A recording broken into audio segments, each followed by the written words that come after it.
The Committee on Homeland Security Task Force on Enhancing Security for Special Events in the United States will come to order. Without objection, the chair may declare the committee in recess at any point.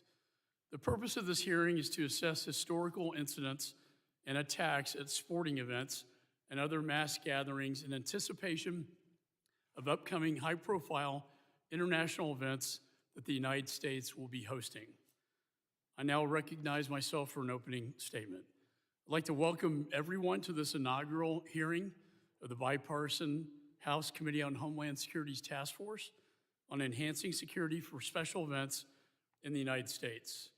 In the coming decade, the United States will host millions of international travelers for several major national and international special events, including the FIFA World Cup, the celebration of the United States' 250th birthday in 2026, and the Los Angeles Summer Olympics of 2028. Though these events present an opportunity to showcase everything that makes America great, we cannot forget that our adversaries and other violent extremists will view these events as targets for inflicting mass casualties and generating fear. To that end, I am honored to chair the task force and lead the committee's efforts in investigating and conducting oversight of the security needs of these major national and international events. Our goal is to develop and advance legislative solutions that will enhance our preparedness and security posture against all threats. And I look forward to working with the ranking member of the task force, Ms. Nellie Poe of New Jersey, and with all the members assigned to this task force to empower state and local law enforcement and other first responders to carry out their missions. As we prepare to secure the major events ahead, this task force must begin by learning from past failures, both here and abroad. In the United States, we've seen deadly attacks at mass gatherings, the 1996 Olympic bombing in Atlanta, and the 2025 New Year's Day attack in New Orleans. Abroad, the 1972 Munich Olympics, which are still emblazoned in my mind, saw terrorists murder 11 Israeli athletes after exploiting security gaps. In addition, in 2015, ISIS launched coordinated attacks across Paris, killing 130. These tragedies make clear the cost of complacency, and we owe it to the American people to confront these lessons and ensure we don't repeat them. This hearing is the first step. Today's historic focus will lead us to discuss and consider, like the instance of vehicular terrorism on January 1st of this year in New Orleans, the crowd security breach at the Copa America final game at the Miami Hard Rock Stadium last year, and the Kansas City parade shooting early last year. We will also discuss the 2013 Boston Marathon bombing, which occurred during my tenure as chairman of this committee. And Commissioner Davis, it's great to see you again. We worked well together in our oversight and investigating the activities following that tragedy to find a constructive outcome so that something like that couldn't happen again. So we look forward to hearing from our witnesses on these challenges, what we can do better. More importantly, we want to know what more Congress and the federal government can do to strengthen security ahead of these major events. One clear lesson from the past attacks is the need for strong intelligence sharing. Our state and local law enforcement rely on timely information from the federal intelligence community, especially our fusion centers. With rising tensions in the Middle East and the threat of Iran-backed actors operating inside the United States, raising awareness and coordination is critical to stopping potential attacks before they happen. Earlier this month, Congress passed and the President signed into law supplemental funding for the World Cup and the Los Angeles Olympics, which will be used in part to enhance information sharing. That same information sharing is critical in stopping human trafficking, which we see, unfortunately, all too well at these events. With millions of international visitors expected, criminal networks will look to exploit. We also face a growing threat from drones. According to the NFL, There were over 2,800 drone incursions at stadiums during the 2023 season, a 4,000% increase from just 5 years prior. With minimal skill, bad actors can use these drones to launch attacks or create chaos.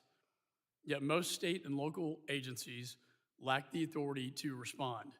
We need to equip federal agencies so they can help the state agencies and close the gap to make these events safe. We have lots of work to do ahead of these events. I hope this hearing is a strong first step to ensure the incidents we discussed today will never happen again, and that the United States remains a global leader in providing safe and secure experiences for citizens and visitors alike. And with that, I now recognize the ranking member of the task force, Ms. Poe, for her opening statement.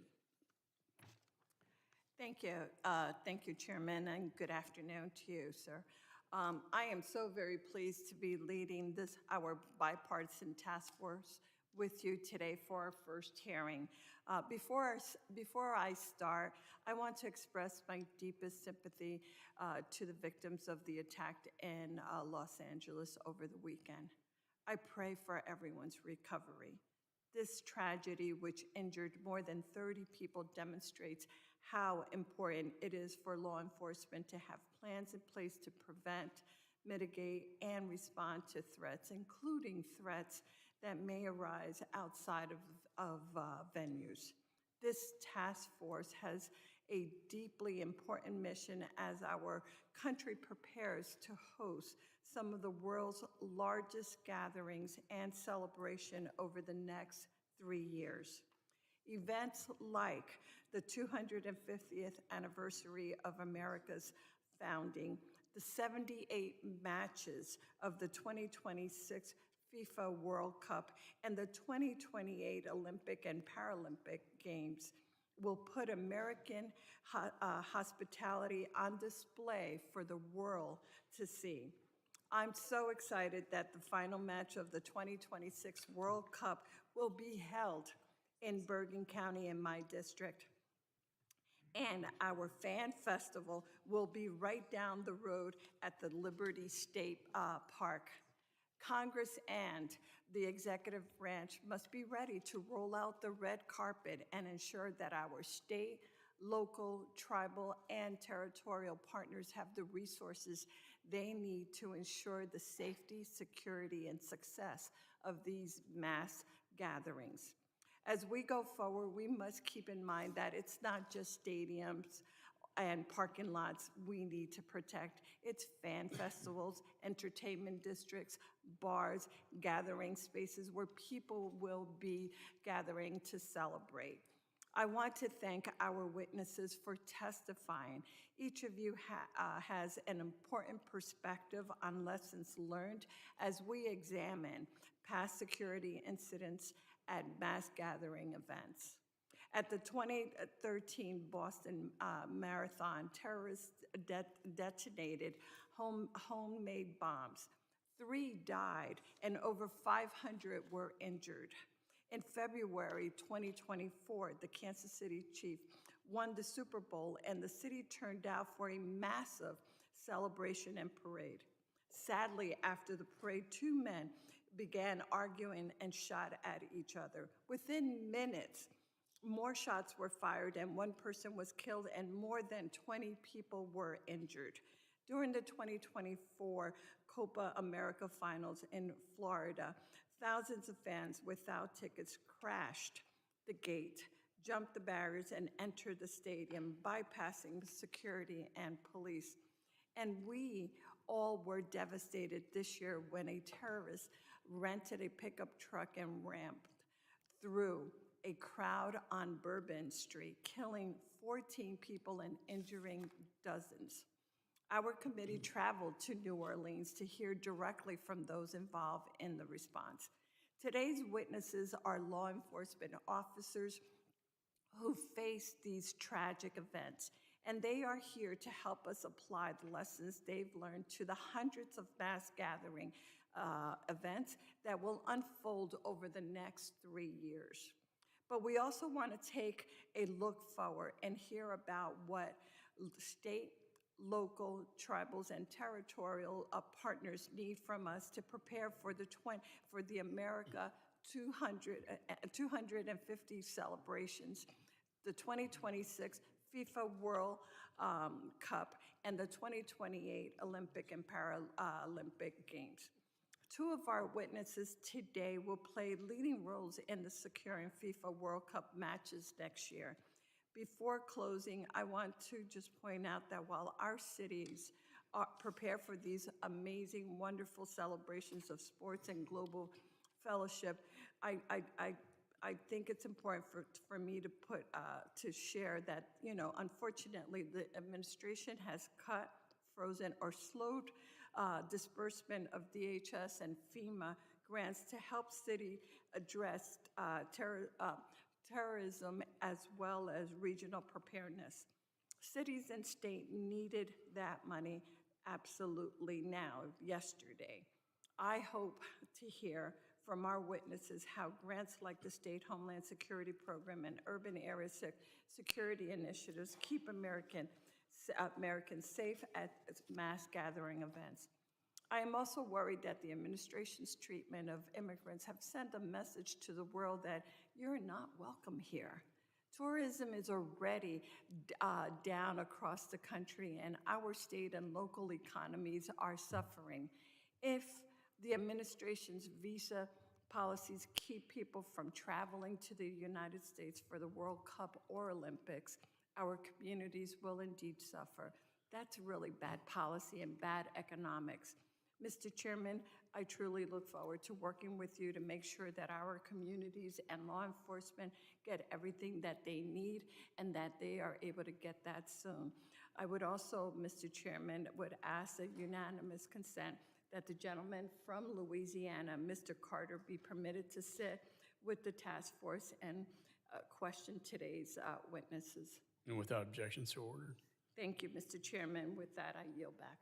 I think the ranking member, Poe, and other members of the task force are reminded that opening statements may be submitted for the record. I'm pleased to have such an important panel of witnesses before us today and ask that the witnesses please rise and raise their right hands. Do you solemnly swear that the testimony you will give before the Committee on Homeland Security of the United States House of Representatives will be the truth, the whole truth, and nothing but the truth? So help you God. Thank you. And please be seated. Let the record reflect the witnesses have answered in the affirmative. We have several witnesses. First, Sheriff Rosie Cordova Stutz serves as the sheriff for Miami-Dade Sheriff's Office since her election on January 7th, 2025. Sheriff Cordova Stutz has dedicated over 29 years to law enforcement profession. Second, Mr. Ed Davis, President and CEO of the Edward Davis Company. Don't want to put you on the spot.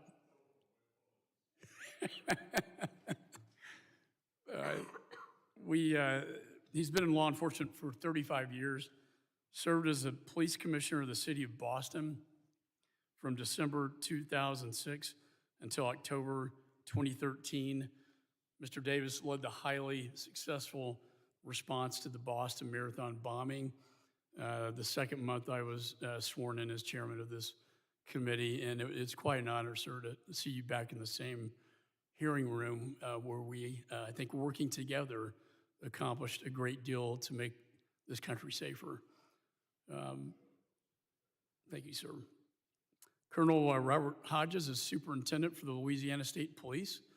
On January 8th, 2024, he was appointed as the 27th superintendent of the Louisiana State Police. He has 30 years with the Louisiana State Police and previously served as an intelligence officer in the Louisiana Army National Guard Reserve. And to our last witness, I would like to yield to Emmanuel Cleaver to introduce the witness from his great state of Missouri. Thank you, Mr. Chairman, Ranking Member Poe. It is a pleasure for me to introduce our illustrious police chief.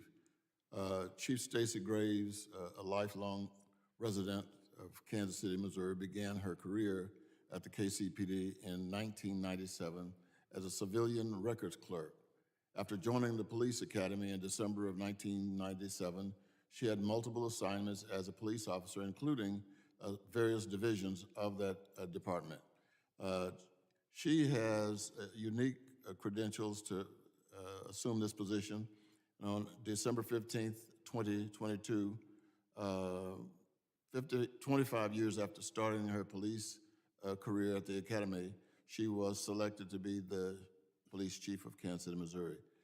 At age 48, Graves became the 48th police chief in Kansas City, Missouri's 148-year history. It's a pleasure for me to present my police chief of Kansas City, Missouri, including the Super Bowl-bound Kansas City Chiefs, Chief Graves. That's very well done, thank you. I now recognize Sheriff Cordero Stutz for 5 minutes to summarize her opening statement. Thank you. Good afternoon, Chairman McCall, Ranking Member Poe, and members of the House Homeland Security Task Force on Special Events. I would also like to acknowledge the representative of my hometown, Congressman Carlos Jimenez. Congressman, it's always nice to see you. Thank you for the opportunity to address this task force and provide a detailed analysis of the lessons learned from Copa America and the ways in which we have reassessed and put into motion advanced safety protocols in preparation for future high-profile events such as FIFA 2026. While it is appropriate to recognize and celebrate the accomplishments of the event, it is equally incumbent upon us to acknowledge the inherent challenges we encountered during Copa America. Foremost, among the lessons learned is the critical importance of meticulous early-stage planning, including comprehensive scenario-based drills. Equally vital is the development of robust mitigation strategies that prioritize crowd dynamics, layered security perimeters, agile deployment forces, event-based intelligence gathering, and seamless interagency collaboration at the local, national, and international levels. During Copa America, stadium personnel, alongside members of the Miami-Dade Sheriff's Office, faced considerable operational challenges stemming from a large influx of individuals at the stadium premises. The crowd demonstrated persistent attempts to breach established security measures in an effort to gain entry.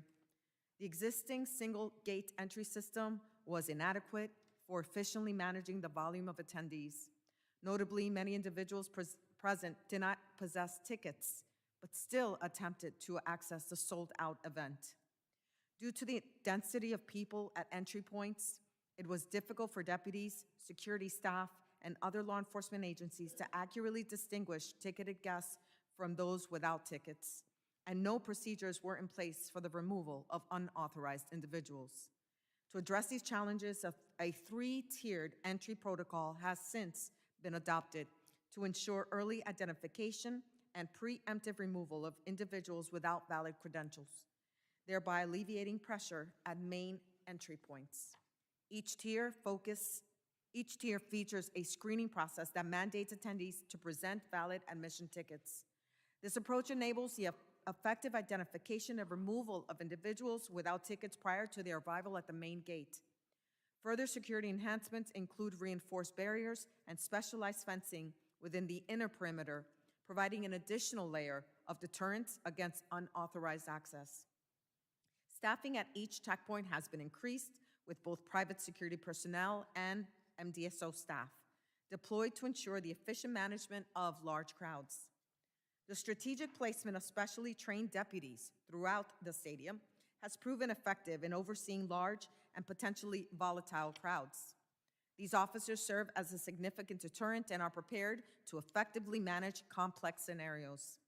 During recent FIFA Club World Cup events, Rapid Deployment Force, or RDF, personnel were assigned to critical areas, successfully addressing unruly spectators and ensuring comprehensive security around the stadium perimeter. The initial event preparations involved gathering baseline data. However, this information proved insufficient for supplying stakeholders with actionable insight. As a result, an enhanced methodology has been implemented incorporating crowd behavior monitoring, social media analysis, and threat identification. This comprehensive approach empowers key stakeholders to make timely and well-informed decisions. At this time, I would like to present an overview of the strategies and safety protocols being implemented and evaluated in preparation for the future high-level event, particularly FIFA 2026. For example, the adoption of an integrated communication system is essential. Real-time, synchronized communication among all stakeholders, including law enforcement, emergency response services, event organizers, and local authorities, ensures seamless information flow and coordinated responses. Additionally, transparent communication with the public is crucial for fostering trust and encouraging compliance with safety protocols. Empowering qualified volunteers and personnel through comprehensive training programs is also a key priority. Regular drills and scenario-based exercises equip staff with the necessary skills to respond swiftly and effectively to emergencies, suspicious activities, and guest assistance needs. It is equally important to ensure that venues and communications are accessible to all individuals, including those with disabilities and from diverse cultural backgrounds. Employing multilingual law enforcement agents, both overt and covert, further supports effective crowd management and engagement. A healthy budget is fundamental to ensuring the highest level of safety at major events. Adequate funding is required for additional deputies, overtime, and investment in advanced technologies, which will enable rapid response capabilities and reinforce MDSO's commitment to safety. The establishment of centralized command centers throughout the venues is critical for the coordination of resources, information sharing, and decision-making during the large-scale events. Command centers serve as operational hubs, enabling authorities to monitor situations in real time and deploy resources where needed most efficiently. Community engagement and an educational outreach prior to high-level events are also vital to the overall efforts. Information campaigns through op-ed pieces, videos, and other media will educate both locals and guests about safety protocols, emergency procedures, and available resources, enhancing the preparedness and promoting a culture of safety throughout the host community and beyond. Before closing, I would like to underscore one final point. The Miami-Dade Sheriff's Office is committed to public safety, and while we recognize and appreciate the partnership between event organizers, vendors, and sponsors for large community events, their operational costs and projected revenues should not override or minimize the importance of public safety considerations. MDSO maintains sole authority over personnel deployment and resource allocation for these large-scale events. In conclusion, the World Cup served as a pivotal event, offering valuable insight, experience, and lessons learned. A thorough analysis of areas for enhancement has strengthened MDSO's approach to safety and security for forthcoming major events. By embracing technology advancement, fostering interagency cooperation, and implementing a comprehensive training program, we remain committed to the ensuring of a secure and successful, exceptional experience for all the participants of FIFA 2026. We should move forward with collective responsibility and vigilance to ensure that FIFA and other international events hosted by Miami-Dade County exemplify both the celebration of the achievement and the higher standards of safety, unity, and resilience. I thank you for your attention, and I'm available to answer any questions or receive recommendations. Thank you, Sheriff. I now recognize Mr. Davis for 5 minutes for his opening statement. Chairman McCall, Ranking Member Poe, and distinguished members of the task force, I would like to thank you for the opportunity to testify at today's hearing and to contribute to this important discussion with these distinguished police leaders on how the lessons learned in the 12 years since the Boston Marathon bombings can help drive meaningful security advancements as the United States prepares for a series of major upcoming special events, including the FIFA World Cup and the 2028 Olympic and Paralympic Games. It is critical that we apply those lessons to strengthen our collective preparedness, incorporating advancements in intelligence and technology, enhancing interagency coordination, and ensuring the safety of all who participate. The tragic events of the 2013 Boston Marathon, a terrorist bombing that claimed the lives of Lou Lindsay, Crystal Campbell, and Martin Richard, Officers Sean Collier and Dennis Simmons, and left hundreds injured and maimed, forever changed the city of Boston. The response to the attack demonstrated that effective preparedness depends not only on planning, but also on seamless collaboration and the critical importance of intelligence, cooperation across all levels of law enforcement agencies and first responders. This integrated effort was instrumental in the successful identification and apprehension of the suspects. The Boston Regional Intelligence Fusion Center, the BRIC, served as a central hub for intelligence gathering during and after the attack. As one of the intelligence sharing nodes established by the Department of Homeland Security, the BRIC underscored the value of integrated intelligence operations and led to broader national investments in fusion center capabilities. This highlighted their role as force multipliers in complex emergencies by breaking down agency silos, but actively seeking out what is unknown through cooperative efforts across jurisdictions.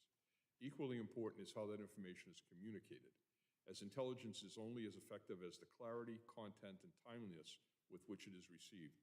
This mindset starts with leadership. The tone set by the boss matters because what their leaders say, the officers respond to. BRIC's intelligence response was swift in Boston. It allowed us to capture the terrorists in 4 days' time. Another tool exemplifying the benefits of integrated coordination is the Department of Homeland Security Special Event Assessment, or SEER rating. SEER ratings are voluntarily submitted for special events, which are sent to DHS Office of Operations Coordination by state, local, and federal officials for an overall risk assessment. This intelligence is critical for on-the-ground security planning and resources. The SEER rating is currently effective, but needs prioritization as the United States prepares to host upcoming global events such as the World Cup and the Olympic Games. As I previously testified to this committee, during the Boston Marathon, the overwhelming number of phone calls, texts, and internet searches rendered voice communications practically useless for everyone, including the police officers on the scene and those responding. Local and federal law enforcement were impeded, and change was critically important. The goal of the group named FirstNet is to provide law enforcement and first responders with the ability to access a highly secure and completely reliable service network during times when commercial service becomes overwhelmed, exactly when it is needed most. This system works, the partnership works for first responders. Another aspect of technology has seen significant improvement is AI capabilities for video and photo surveillance. This is both good and bad, Mr. Chairman.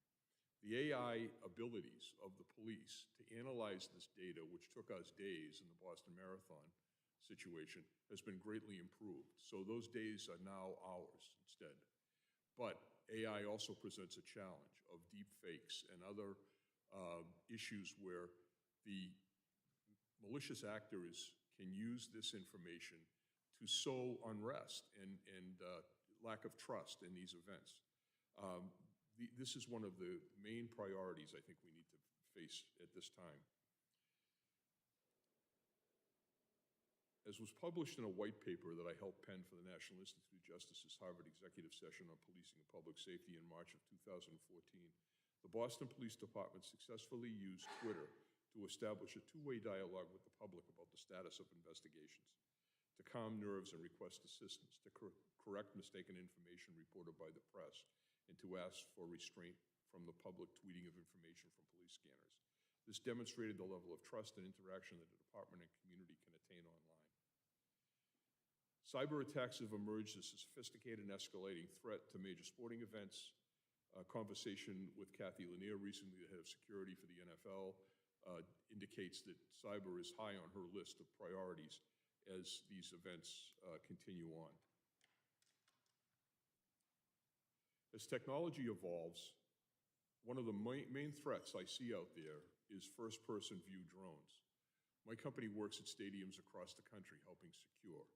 First-person view drones are an increasing concern at major public venues. The biggest innovation in warfare in decades, FPV drones represent a transformative shift in how aerial threats are deployed, blending low-cost accessibility with high-impact potential. Unlike conventional GPS-stabilized drones, FPV drones are manually piloted, maneuverable, and capable of streaming real-time video to operators. They make it incredibly difficult to thwart these efforts. Although several promising technologies exist, including jamming systems that can intercept and disable drones, These technologies are expensive and not readily available outside. The colonel is on the cutting edge of this technology. I'll let him continue the conversation about the drones. As the United States prepares to host a series of events, the threat landscape has evolved significantly. Extremist-driven acts of violence, foreign influence operations, and ideologically motivated terrorists, both domestic and international, have surged across the country. In closing, while advancements have created a better environment for law enforcement and agencies to respond to crime, the risk of danger and sacrifice that police throughout our nation face should not be underestimated. As new technology becomes available to law enforcement, it becomes available to criminals and terrorists. New threats, both physical and cyber, emerge daily, especially those related to drone technology and advancement. Police will continue to adapt and overcome, but it is critical to ensure a coordinated effort for detection and avoidance is in place. I want to extend my gratitude to our law enforcement and intelligence community partners for their unwavering commitment to protecting our nation. And I thank you and this task force for the opportunity to reflect on the hard-won lessons since the Boston Marathon tragedy 12 years ago, and to consider how we can apply them moving forward. As the United States prepares to take center stage by hosting these events, we have a unique opportunity to demonstrate leadership, resilience, and innovation in public safety on a global scale. Thank you, Mr. Davis. I now recognize Colonel Hodges for 5 minutes for his opening statement. Good afternoon, Mr. Chairman, Ranking Member Poe, distinguished task force members. I'm Colonel Robert Hodges, Superintendent of Louisiana State Police. I was born and raised in New Orleans and have served as a trooper for the last 30 years. I've held a variety of positions in both patrol and investigations, culminating to my appointment in January of 2024. I'm here today to provide an overview of how Louisiana navigated extraordinary public safety challenges in early 2025, ranging from a terrorist attack to inclement weather. The testimony reflects not only what we've endured, but what we have achieved through resilience and partnership. On New Year's Day 2025, just after 3 a.m., a vehicle bypassed police barricades and plowed into pedestrians on Bourbon Street in the city of New Orleans. 14 lives were tragically lost and dozens others were injured. This was not a tragic accident. It was confirmed by federal partners as a terrorist attack. LSP troopers and first responders immediately rendered aid and secured the scene. Due to a long-standing partnership with the Homeland Security Investigations, FBI, ATF, and New Orleans Police Department, LSP initially took complete control of the scene, allowing a rapid stabilization while federal teams mobilized to begin their investigation. Agencies across multiple states worked together to identify and locate other potential suspects. In the wake of the attack, and with the Sugar Bowl just hours away, public safety priorities immediately shifted. LSP and partners implemented an expanded security plan and delayed the college football playoff game by just 1 day, demonstrating the strength of interagency coordination and our shared commitment to public safety. As preparations began for Super Bowl 59, Louisiana was struck by historic snowstorm, which brought over 12 inches to New Orleans and southeast Louisiana, closing all of the major interstate thoroughfares. The city was effectively paralyzed, and roadways were iced, access routes shut down, and emergency services stretched to the limit. Nonetheless, LSP troopers continued operations, conducting rescues, securing roads, and pressing forward with Super Bowl preparations. On February 9, 2025, Super Bowl 59 went forward without incident. More than 500 LSP troopers and DPS officers and over 300 Louisiana National Guard members were deployed, including the French Quarter Enhanced Security Zone. The operation demonstrated the effectiveness of planning, discipline, and community coordination. Immediately afterward, our attention turned to Mardi Gras. Enhanced safety protocols remained in place throughout the state. Over 150 troopers and DPS personnel were deployed for the carnival season to ensure secure, accessible celebrations. In conclusion, during that 3-month span, Louisiana overcame a terrorist attack, a paralyzing snowstorm, and multiple high-risk public events. These experiences tested our infrastructure, systems, resolve, but they also reinforced our readiness. Our colleagues, local our unity and our mission focus. Through these events, we confirmed the need for several critical resources from the Department of Homeland Security, including the Special Event Threat Assessment, or SEER, and TFR, our temporary flight restrictions, along with UAS mitigation and funding for training and equipment. Once Super Bowl 59 was approved as a SEER 1, the deployment of over 100 explosive K9 detection teams significantly increased our ability to provide pre-event sweeps of large venues throughout the week of Super Bowl. Furthermore, the allowance of the TFR expansion and UAS mitigation efforts enabled LSP to collaborate with local, other state, and federal partners to ensure a drone mitigation teams collectively. This team identified over 250 violations and intercepted over 80 pilots violating the TFR restriction. The SEER 1 classification, as Commissioner Davis talked about earlier, also opened funding resources for training and equipment, including additional robotic and X-ray devices for explosive detection and other tactical enhancements. The challenges we faced were unprecedented, but the lessons learned will shape our path forward. As we say in our department, it's one team, one dream, and one Louisiana. Thank you for this opportunity, and I welcome your questions. Recognize Chief Graves for 5 minutes for her opening statement. Chairman McCall, Ranking Member Poe, and distinguished members of the committee, thank you for the opportunity to be here today. I also thank my Congressman Cleaver for the wonderful introduction. My name is Stacey Graves, and I am proud to serve as the Chief of Police for the Kansas City, Missouri Police Department.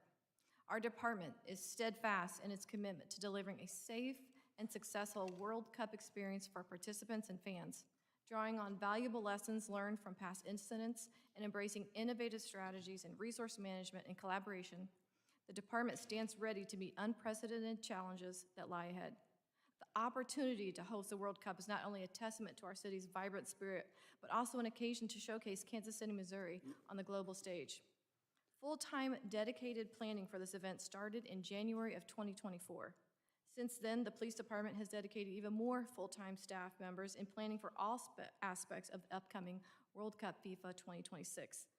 Regional coordination has been key in planning, beginning with 6 planning committees comprised of various public safety leaders, as well as non-governmental organizations. Planning committees are focused on issues ranging from intelligence analysis and sharing, interoperability, command, control, and coordination, critical infrastructure protection, and tactical coordination, just to name a few. Given our city's many championships, we've experienced large-scale events. These learning opportunities involve crowd management, public communication, critical infrastructure protection, and advanced incident command system training. Full-scale exercises and tabletop exercises have been executed and continue to be planned as we test and retest our plans and readiness. One incident in particular guides our planning and execution of large-scale events like the World Cup. On February 14th of 2024, a tragic shooting occurred during the Kansas City Chiefs Super Bowl 58 celebration parade and rally. Despite careful planning and the implementation of lessons learned from previous large-scale events, an act of violence disrupted what was intended to be a joyous occasion for Kansas City. The incident resulted in significant harm and cast a somber tone over the day, underscoring the unpredictable nature of such open-air public events and the critical importance of coordinated emergency response and planning. The swift actions of first responders and mutual aid personnel, whose roles had been expanded based on prior experience, played a vital role in mitigating further harm and provided aid to those impacted at the scene. This tragedy stands as a solemn reminder of the ever-present need for vigilance and preparedness in planning for mass gatherings. In Kansas City, we understand what is needed to ensure we are prepared for an event like World Cup FIFA 2026, which will arrive in 11 American cities in less than a year. As we draw near to this exciting and massive event, we have 2 key areas of concern. The first is funding. To date, the Kansas City, Missouri Police Department has not received any federal funding toward the planning and preparation for the 2026 World Cup.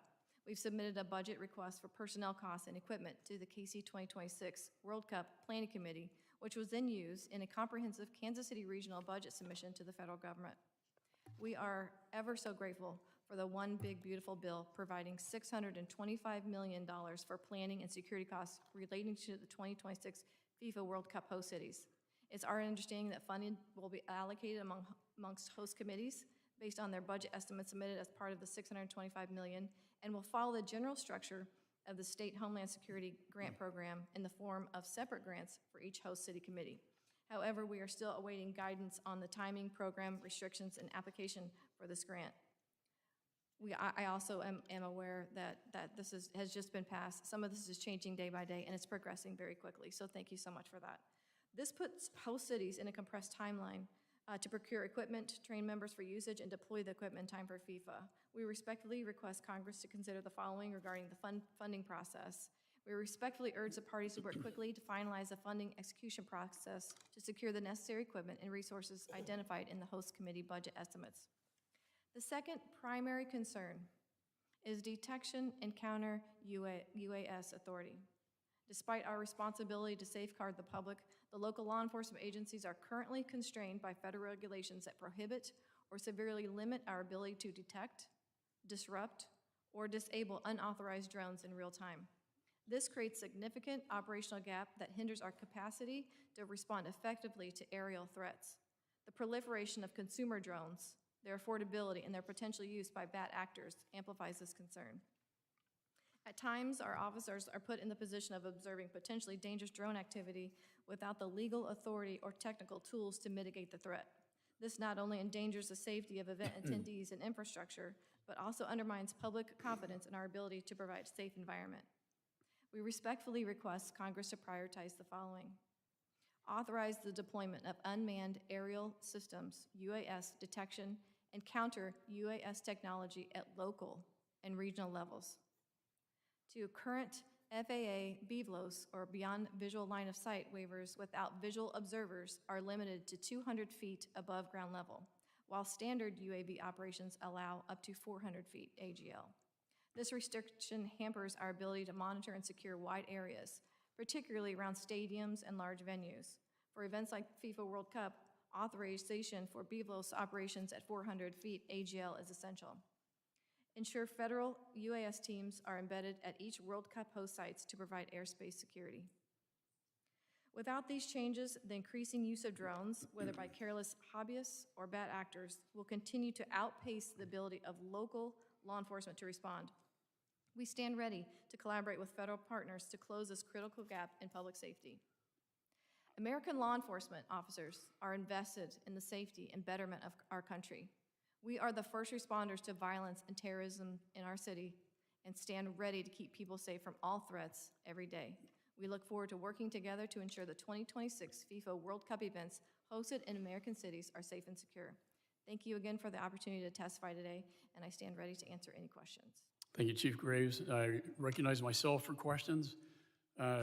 Commissioner Davis, it's great to see you again. It's hard to imagine. It's been 12 years since you testified before this very committee after the tragic events of the Boston bombing. I want to thank you for both yours and law enforcement's heroism and the first responders in saving lives that day. We ran an investigation. I remember walking down Boylston Street in Boston with you. And then we found several disturbing facts. Information was not shared. The Russian report, FSB, that Tamerlan had traveled overseas, radicalized, came back, was never brought to your attention, even though you had 2 officers on the Joint Terrorism Task Force. The travel that he made to Dagestan to radicalize was never communicated with you, sir, even though you had 2 officers on the Joint Terrorism Task Force. Then, to make things worse, the DHS and the FBI, using Post-it notes, were not connecting the dots on the travel, and on and on. And I remember asking you the question, would this have changed things if you had known about this? And you, of course, said yes, and we would have monitored the suspect. And unfortunately, you didn't have that opportunity at that time. I think since then, we made a lot of progress within the JTTFs, with an MOU that requires the sharing of the information with the state and locals. Can you speak to lessons learned from this tragic experience that we went through, and how is it better today? And one final point on you talked about AI and how that can now play a huge factor in these investigations.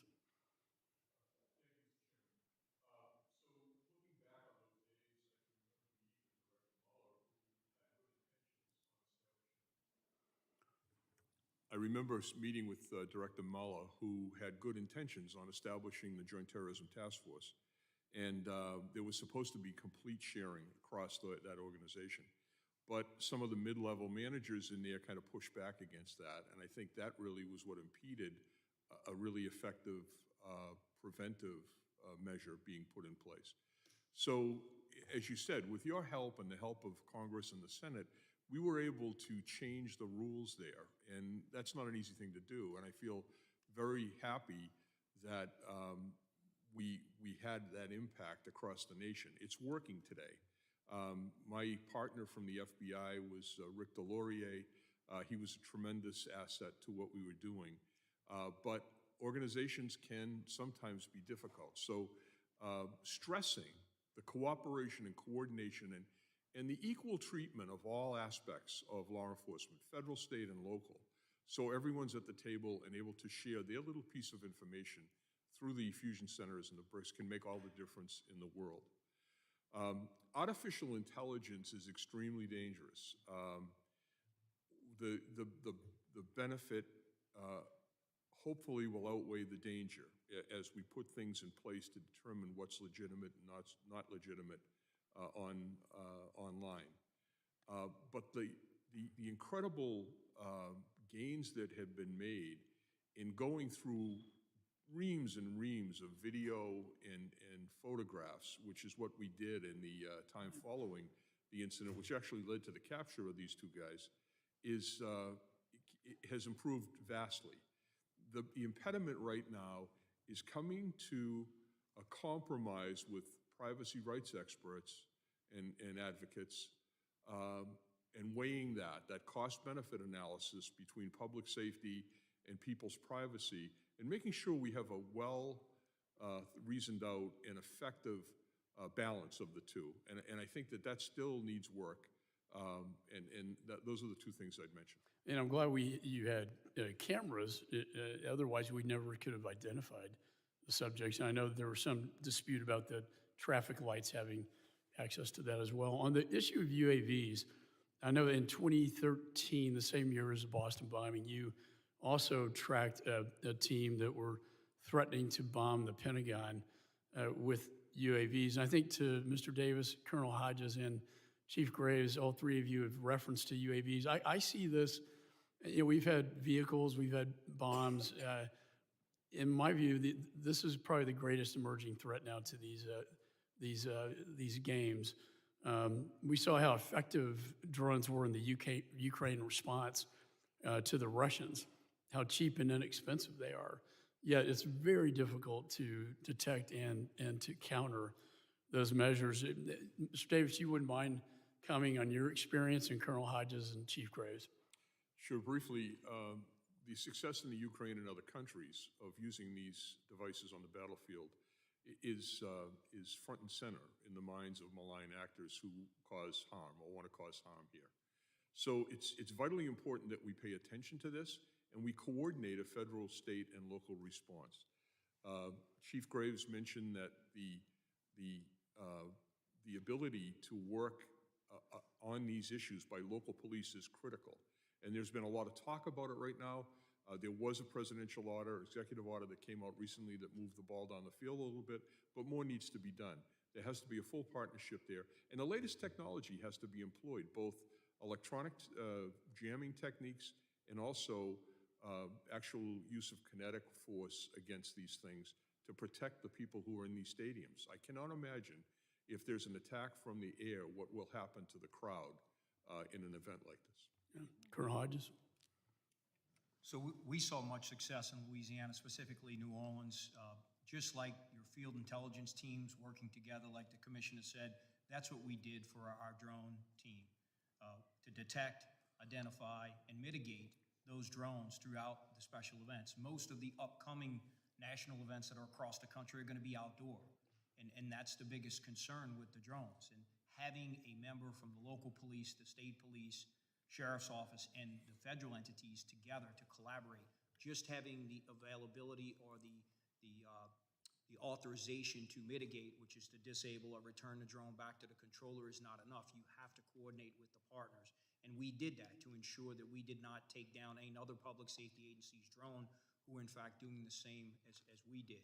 So as we move forward, because drones are more accessible, because they have a capability for a higher payload and can remain in the air, the flight time is significantly longer, it's a unique challenge for all of law enforcement to maintain a temporary flight restriction. So to detect those within that TFR, even though they're up for various things throughout the year, when those special events take place simultaneously across the country, we must have that collaboration that I think we showed through those special events, both Sugar Bowl, New Year's Day, Super Bowl, and in our carnival season. It was a great example of being successful. Chief Graves. Kansas City, Missouri Police Department is no stranger to drones. We've been utilizing drones for different purposes for 10 to 12 years, everything from crime scene capturing to investigating traffic accidents to making entry with some of our SWAT teams. We are in the stages now of launching our Drones as First Responders program, and I've already taken shipment of those drones. But even still, the authority for local law enforcement, who are usually on the ground handling any kind of an incident right in real time, needs that authority, that not only the authority, but also the technology to down drones. You know, we are there in various different situations. Obviously, you know, if you could use the Chiefs Parade in that situation, you know, there was a lot of drones going over in the air, but at that point we had a lot of our federal agencies. I will say that in Kansas City we have a wonderful historical relationship with all of our federal partners, but even still, there are times when local law enforcement is experiencing an issue, sees a threat, and doesn't have the authority or the equipment to address that threat in real time. And many times it's coming from, you know, you're on the ground, you're the line of defense, and we need that two-way street of information. I think this is something this task force will be looking at, is the authorities given to state and locals to work with the feds on UAVs. I think also the problem is the availability. I mean, I don't know if you'd say it's availability, but they're inexpensive. Anyone can access them. And even here recently, I observed one that's used for agriculture, that you can fly over a field with pesticides. Those types of situations where you can just buy something like that online, you know, just having that local law enforcement authority to mitigate that threat in real time is really what's needed. I know that's been a topic of conversation here recently, and I just encourage you to continue that conversation and help us. I agree, thank you. Chair recognizes the ranking member, Ms. Poe. Thank you, Mr. Chairman. Again, thank you to all the witnesses that are providing testimony. Chief Graves, thank you. Thank you for joining us today. I appreciate your time and willingness to share insight on how we can better support our state and local partners and prepare our communities with high-profile events like the FIFA World Cup. Your testimony is especially important given the continuing toll of gun violence and the mass shootings in our country. What should have been a joyful event turned tragic when an argument escalated into gunfire during the celebration of the Kansas City Chiefs Super Bowl victory. Sadly, one person was killed and at least 20 others were injured, including 8 children. The timeline in the after-action report shows just how quickly a situation can escalate and become deadly. Gun violence remains a persistent threat that law enforcement must plan for among all other threats we have heard about today. According to the Gun Violence Archives, there have already been at least 231 mass shootings in the United States this year, resulting in 175 deaths and over 1,000 injuries. We must do all that we can to protect fans, athletes, innocent bystanders, especially children, from this ongoing threat during our major public events. Chief Graves, from your experience, how do firearms affect our police plan for security at mass gathering events? And what did your department learn from the parade shooting about the presence of firearm in the crowds? As we plan for all situations, obviously localized gun violence is one of those. You know, when you look at these mass gatherings, we're looking at lone attacks, we're looking at coordinated terrorist attacks, but also localized gun violence. And on that day, on February 14th of 2024, there were two groups of people that had a perceived provocation with one another that led to gun violence. The lack of, I guess, the respect for life, conflict resolution, emotional regulation, and just going straight to guns in a conflict is a problem in many cities in America.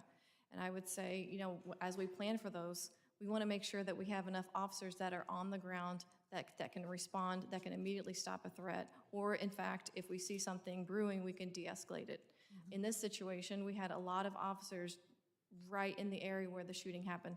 At times, law enforcement is no longer a deterrent when someone decides to pull a trigger. You know, we've seen that time and again, not only in my city, but also across the United States. So just making sure that we are properly deployed and that we also have the training that you saw on display of officers running towards the threat when you have what you believe to be an active shooter. Thank you.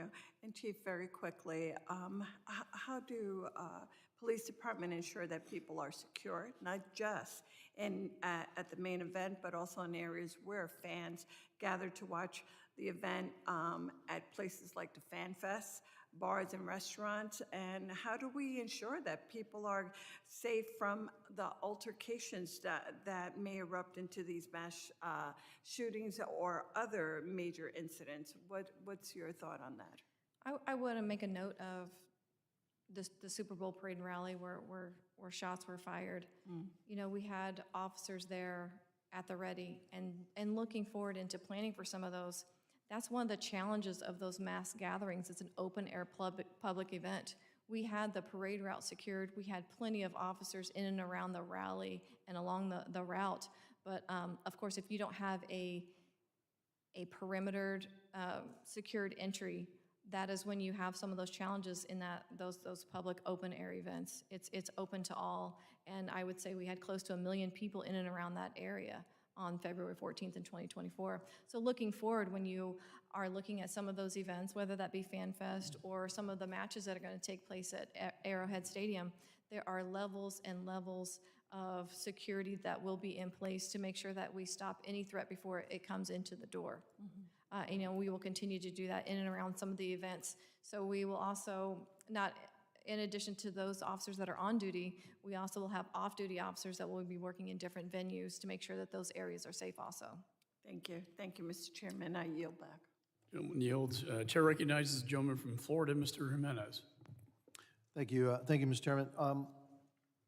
A question, I guess, to all of you. Start out with the Sheriff Cordero Stutz. If you had a gunman that you identified as a threat, do you have the authority to stop that? If you've identified an immediate threat that is going to take action, yes, we do.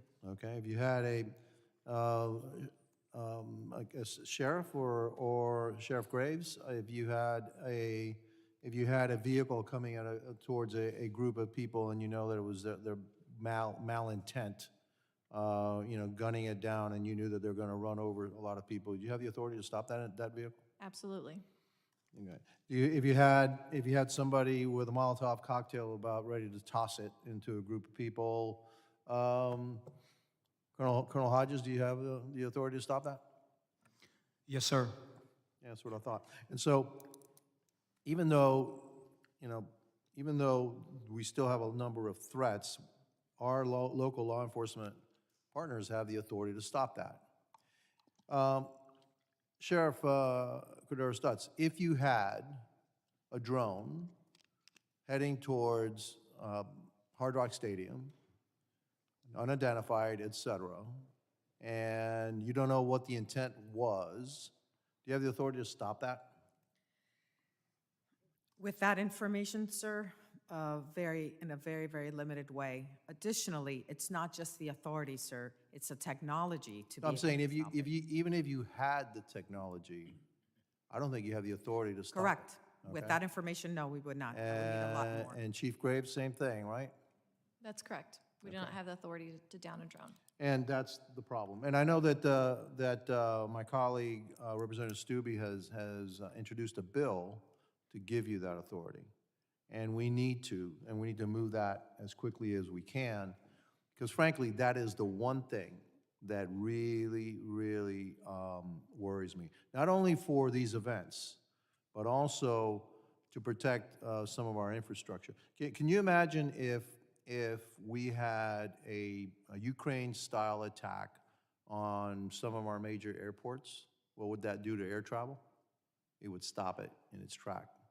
And so our airports don't have that authority, our sheriffs don't have that authority, our local law enforcement doesn't have that authority, and we better give it to them quickly. Because if we have thought about it, they thought about it too. And so we need to move on this as quickly as possible. There's two things we need to do. We need to share the technology, and we need to share the capability, and we also need to share the authority for you to do something about it. Because at the end of the day, you're the ones that are protecting your local communities. We come after the fact. We're the third tier. Local first, then state, and then the federal government. And so, would you agree with that assessment? And would the four of you agree with that assessment? Yes, sir. Yes, sir. Yes, sir. Absolutely, Congressman.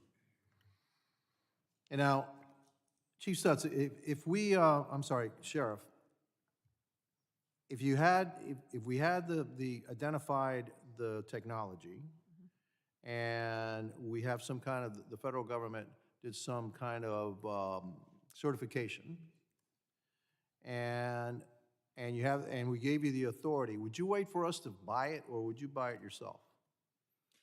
Well, as long as, The capability. absolutely. I would make sure that I would purchase that capability, but we need the funds to be able to do so. No, I got it. But at the end Yes. of the day, even if we didn't give you the funds, was it something that you would purchase to protect your community? Of course, sir. Okay. How about you, Chief Graves? Absolutely. Okay. And Colonel? Yes, sir. I would just add an important point with funding, always generous from the federal government, but ensure that we include continuous training and maintenance. Correct. Those are often things that are overlooked. It's one-time training, one-time equipment. We need to protect that investment. More importantly, we need to continuously train as technology evolves, and we need to protect that investment. And Mr. Davis? Absolutely, Congressman. These are vital investments in the future. This is a pending threat. And I agree. And sometimes we here in Congress think, well, gee, we have to fund everything. And I don't think we do. Okay? We may help you, all right? But I think we also need to give you the authority and give you access to the technology, and then have some kind of a, overall umbrella saying in order to utilize it, you must meet these standards.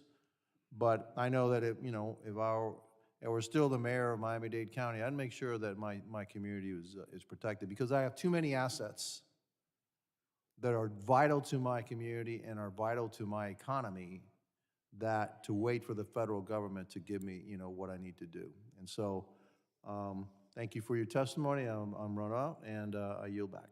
No, thank you, gentlemen. I think that's going to be one of the greatest legislative takeaways of this hearing, is to have those authorities at the state and local level. You're a force multiplier. Chair recognizes the gentleman from Arizona, Mr. Crane. Thank you, Mr. Chairman. Thank you guys for coming today. This is a very important topic, examination of major security incidents at mass gatherings. Obviously we've got a bunch of big events coming up in the United States within the next couple of years: the Olympics, World Cup, our 250th anniversary. And I'm aware that you guys, as law enforcement agents, you guys have been dealing with a bunch of threats for a very long time. to include vehicle ramming attacks, IEDs, improvised explosive devices, vehicle-borne IEDs, active shooters, cyber attacks. But the one that's keeping me up at night is the one that we keep talking about up here. And that's as warfare has continued to evolve, the drone threat. And I just don't think that we're ready. I've sat in on a bunch of these hearings. I've had classified hearings with some of our federal agencies, and what I can tell you is that we are not ready. And I'm gonna do everything that I can to push for these authorizations that you guys need. But what I can tell you, and I know that you guys are probably aware of this, the federal government moves very slowly. And right now, this type of authorization, to my knowledge, has to go through 3 committees up here. I was interested, Colonel Hodges, in doing some research and finding out that in Louisiana, you guys just passed in June 2025, the We Will Act, which gives specifically trained state and local officers the authority to intercept and disable drones that pose a credible threat to public safety. I think that's fantastic. I hope that other states follow your lead. Have you guys had a chance to use any the provisions under that authorization yet, Colonel? So in conjunction with our federal partners, prior to the passage of the law, we did it throughout the Sugar Bowl, Super Bowl, and Mardi Gras season. And now that we have the authorization, not at that moment, we're finalizing our policy and procedures and protocols for statewide compliance and ensure best practices. But I'm quite certain with the landscape of events that are coming this fall that we'll be putting that law to law enforcement benefit. Have you guys had any pushback from the federal agencies who typically control the airspace and authorities with this state-passed legislation?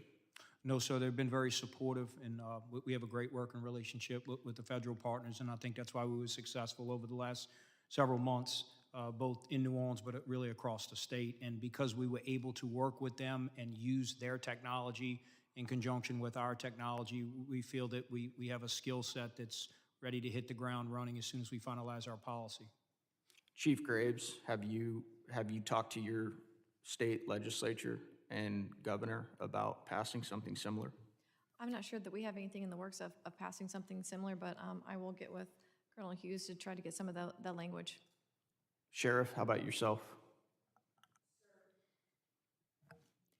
We will be having that conversation in the upcoming legislature.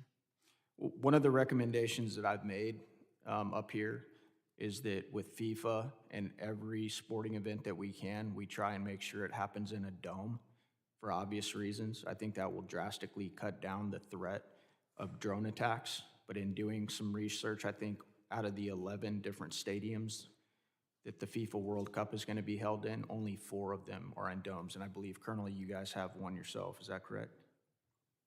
Although we have a dome, we're not hosting a FIFA, but as you know, the watch parties and the other outdoor events that coincide bring a larger, sometimes crowd than what's inside the stadium or dome. So the drone is still a challenge, even though inside, like the game itself for the Super Bowl was everything indoors, the events throughout the week, as well as things that are associated with an event of this magnitude, FIFA will need outdoor coverage and TFRs throughout.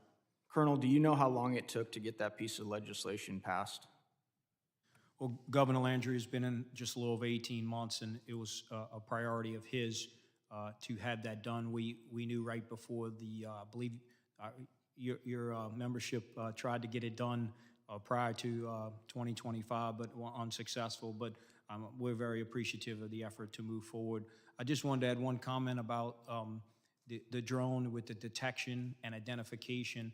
Commissioner Davis talked about it, but that AI component, that technology, which used to take days, now takes just hours and sometimes minutes to identify who the operator of the drone is equally as important to mitigate or to return the drone or to take down the drone, because otherwise they're just going to go get another one and do the same thing. So I believe that's a technology an investigative tool that we should embrace in conjunction with the counter drone and other capabilities. Thank you, Colonel. Now recognize the gentleman from Louisiana, Mr. Carter. Thank you, Mr. Chairman, and thank you to all of our witnesses here today, especially Colonel Hodges from my great state, Louisiana. Thank you for being here, sir. Thank you all for being here. In the early hours of New Year's Day, a 42-year-old U.S. citizen from Texas drove a rented Ford F-150 pickup truck into a crowd on Bourbon Street in the French Quarter. During the city's celebration, after crashing, he exited the vehicle and engaged in a shootout with law enforcement before being fatally shot by courageous New Orleans police officers who rushed to the scene. I want to take this moment to personally thank NOPD officers, Louisiana State Police, and other first responders for their heroic action that night. Sir, we cannot thank you and those other law enforcement agents enough for while most were running away from the danger, you were running into it, and we appreciate you. This heinous act shattered the lives of victims and their families. It also exposed vulnerabilities in our urban security infrastructure and serves as a grim reminder of the evolving tactics of terrorism and terrorists and the potential for more catastrophic methods. Since that incident, I've worked with Representative Jimenez on the Department of Homeland Security Vehicular Terrorism Prevention and Mitigation Act, a critical piece of legislation designed to protect Americans from weaponized vehicles on our streets. In April, this committee passed this legislation as a proactive step towards safeguarding our citizens from the unimaginable. By enhancing our detection and response capabilities, we deter adversaries from contemplating heinous acts in our communities.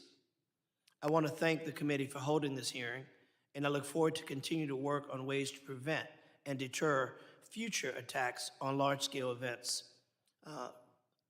Colonel Hodges, you and I know oh too well that New Orleans is the greatest city in the world to host major sporting events. Visitors stay in hotels, walk to the Superdome, they leave and walk to the French Quarter and celebrate their team's victories, or to drink away the loss of losing to the Saints. Doesn't happen as often as we like, but it happens, and it's going to continue to happen more. This walkability, combined with culture, food, and hospitality of New Orleans, means that we're responsible for protecting countless mass gatherings throughout the year: Mardi Gras, Jazz Fest, French Quarter Fest, Essence Fest, bowl games, concerts. The list goes on and on. What can other cities learn from what we learned during this event while hosting World Cup matches, Olympics, and other events, and public violence as a threat? What can we share with the rest of the world of the great work that you did and how we prevent these measures going forward? Thank you for the question, Congressman. I think it's the collaboration between all branches of law enforcement, or all levels, local, state, and federal. No one worried about who's getting the credit, just acting as a force multiplier. It doesn't matter who's in charge. It doesn't matter the badge or the uniform, just that we all work collectively and that we share the information. And I think we were able to do that with the help of many others who had challenges before us. We learned those lessons, and we had been working very closely throughout the year of 2024 prior to that New Year's Day, New Year's Eve attack. And we had such a strong relationship with our partners in law enforcement. It's no secret that the crime in the city of New Orleans, violent crime, was down 40% at the time of that attack. So when it did happen, and we all collectively were already there for the Sugar Bowl and New Year's Eve, everyone knew, all the leaders in the room, we knew our capabilities, our limitations, and we leveraged that. And because we worked and trusted one another so much, that's how we were able to building trust and working together regardless of backgrounds, no fiefdoms, no one trying to take credit. You testified about the tragedy that struck New Orleans on New Year's morning. The terrorists had placed bombs in ice chests along Bourbon Street, which thankfully did not detonate. But video showed people on Bourbon Street looking at the coolers and not reporting them as suspicious. How can law enforcement effectively communicate to the public to not only see things, but to say what you see when you see them, report suspicious packages, but also let us know what you see so we can further protect?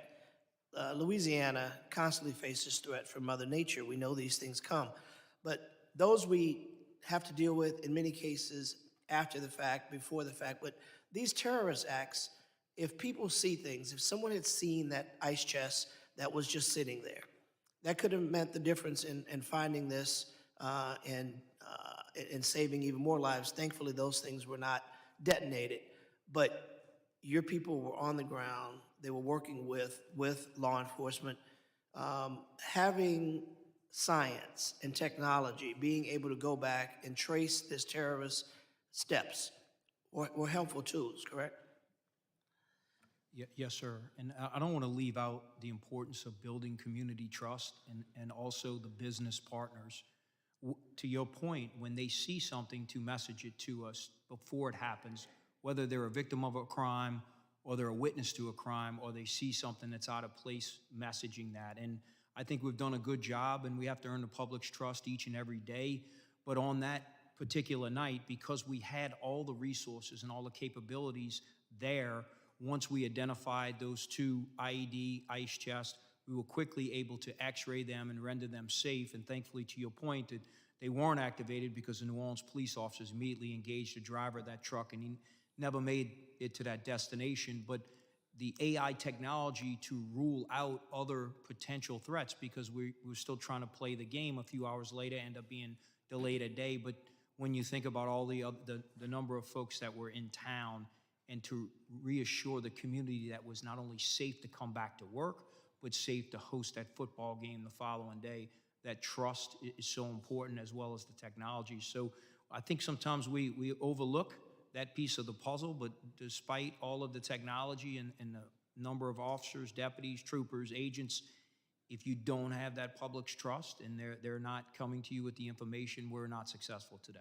Well, my time is far expired, and I thank you for your generosity. As I exit, I want to just again thank you for the great work that you all did to protect the citizens and visitors of New Orleans, and know that this committee will do everything in our power to arm you with the technology and tools to continue doing the great work. And Mr. Chairman, I yield. Gentleman yields, and I recognize the gentleman from California, Mr. Swalwell. Thank you, Chairman, and thank you to each and every one of our witnesses today and the men and women, sworn officers, a part of your departments who are responsible for making sure that these events are successes. And as the son of a cop and a brother to two police officers and a former prosecutor myself, I know that although when the confetti comes down and the winning teams celebrate, we see the players who were a part of the victory, but we don't see the men and women in law enforcement who made sure that it was a safe and fun environment for everybody who witnessed or participated in it. So thank you for that. My state, Mr. Chairman, California, over the next couple years, we will host, obviously, in 2026, the World Cup. I think we have 8 games. Folks will see in February, Super Bowl 60, where the San Francisco 49ers will run an undefeated season and cap it off by winning the Super Bowl at home, something that has never happened, a perfect season and a victory in your own stadium. And of course, in 2028, the Olympics in Los Angeles, and we expect the Bay Area may host some of the cricket matches. So we are ready to work with law enforcement and support its needs. And Chief Graves, I know you're looking at me as I'm talking about the 49ers, and you're talking about the Chiefs, and congratulations to you all on that win over the 49ers. I was only surprised at the parade that you referenced that I didn't see the referees on the float, because they were a part of the victory too.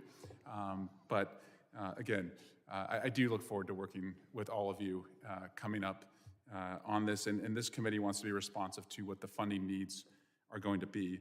I want to ask first, Mr. Davis, you had referenced that the Fusion Center can be a force multiplier. You said to best safeguard against evolving threats, intelligence agencies must remain open to collaboration. If intelligence and analysis are eliminated or its capacity and capabilities to share intelligence with the Fusion Centers were reduced, would that make us safer, and what impact would reducing the Fusion Center capabilities have on the safety of our communities? Sorry. I think it would be devastating, Congressman. The fusion centers have become such an integral part of everything that we do, especially on the prevention side of things. If there's any inhibition to continuing their work, the United States will not be as safe as it could be. I will tell you that the analysis that comes out of those centers every day is the first thing I read when I was the police commissioner in the city of Boston. It informed all of our decisions, and it helped us prevent serious crimes, not only at the terrorism level, but also at the other levels that we deal with day in and day out crime. So if that ability becomes impeded, either through a lack of funding or through the propensity of big organizations to snap back to old practices, which is what I fear after the changes that we made 12 years ago, whether or not there's a slow degradation of that cooperation. That has to be looked at all the time. And the preventive work that can be done in the fusion centers outweighs what they're able to do afterwards. And Mr. Davis, I also want to credit you, obviously, for your work during the Boston Marathon bombings, but you had publicly credited at the time the Alameda County Sheriff's Office and its Urban Shield program, which had worked with and your department had trained with for many years. And that was a very public validation of a training program that has made our community and many communities safer. And I know the community appreciated at the time you crediting that program. Truly, and it was funded by UASI grants that gave us the ability to prepare, and you fight the way you train. That's right. And that's what it gave us the ability to do. Yeah, Chief Graves, it's only fair. I took a shot at the chiefs. I do want to give you an opportunity to also respond to the question of reducing intelligence sharing capabilities between your office and the federal government and what impact that could have. We have like I said earlier, we have a great historical, positive working relationship with our federal partners in Kansas City. That being said, the Fusion Center is an integral part of some of that communication. Not only do we work with them regularly, and I have no worries of getting notified of something that we should be aware of. We work side by side with them at Arrowhead Stadium during the football games, and you know, there's been a couple things that have been taken care of and handled right away. It would definitely inhibit our ability to maintain that open line of communication of emerging threats. Great, thank you. And Chairman, I yield back, and I thank the witnesses. The gentleman yields, and I'll remind the gentleman from California, there's only one undefeated team in NFL history, the greatest team in NFL history, the 1972 But did they Miami win the Dolphins. Super Bowl? The Miami Dolphins, 1972. So, probably before your time, yes. Okay.